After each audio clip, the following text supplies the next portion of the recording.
ছেলেদের কাঁদানো এত সহজ না। একটা ছেলে রাস্তাঘাটে মার খেয়ে পড়ে থাকলেও সে কাঁদে না। তাকে তার বাবা মা ইচ্ছে মতো বকা দিলেও সে কাঁদে না, বরং শান্তি পায়। তাকে ক্লাস টিচার বেত দিলেও সে কাঁদে না।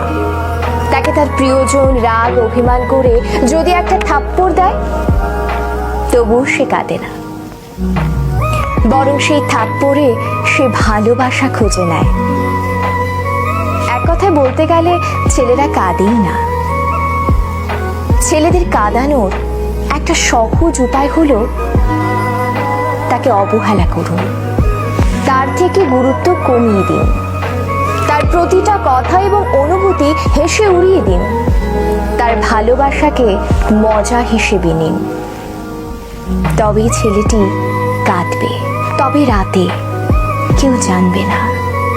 আপনি এইটুকু করে এক রাতে তাকে যতটুকু কাঁদাতে পারবেন, বাকি সারা জীবনেও তাকে ততটুকু কাঁদাতে পারবেন না।